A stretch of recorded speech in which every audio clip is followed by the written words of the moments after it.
Do it. Okay. You can ask. Yeah. So, your name? My name's Mike Burkons.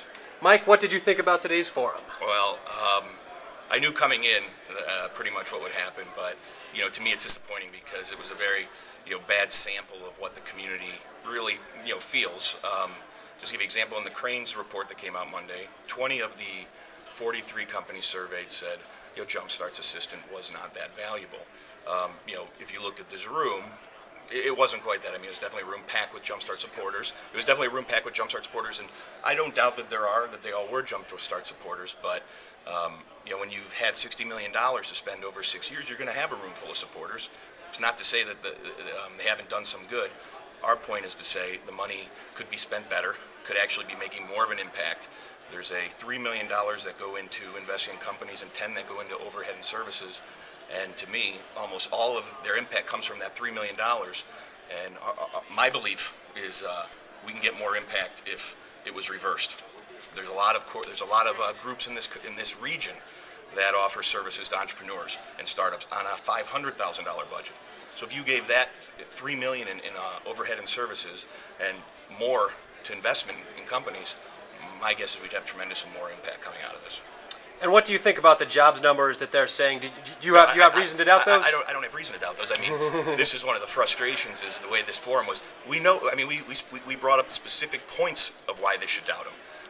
They use them, claiming all these jobs that are created in this region. I can give you 10 points of why the numbers they created should not be relied on, and and don't forget these reports are what they get all their money from. All the articles written about them, the kudos from the president. Ray's response was, "Well, we'll do a better job in the future of making sure those numbers match up." I mean, to me, okay, thanks, Ray, for the what were you doing last year when the name of the report is Economic Impact of JumpStart Inc. on Northeast Ohio, including out of region jobs. I mean, you can't say, oops, that was a mistake. The name of the report is Impact in Ohio. A dozen times in their report it says jobs created in the region, and then we find out today, oh, well, it doesn't, it also includes dozens and dozens of other jobs outside of the region. I mean, these are oops, mistake oversights. These are, these are intentional, misleading reports. Last question is, if you could make 2 changes, let's say, to JumpStart, what would those 2 changes be?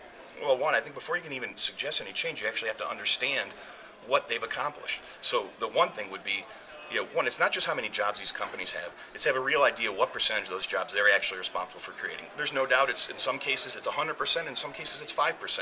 But we need to know exactly what are the criteria they use to give that percentage to themselves.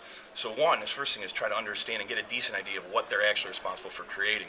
And then once you get that, I think I'm pretty confident that the results would show almost all the impact comes from the money they use to invest in companies. And their budget should reflect that. Instead, $3 million out of 13 is used for that.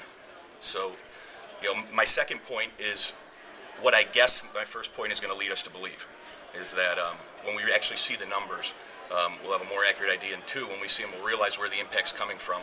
And maybe we should use more than just 23% of the budget on investments and actually take some of the money away from, the 47 employees and, use it towards investing in more companies.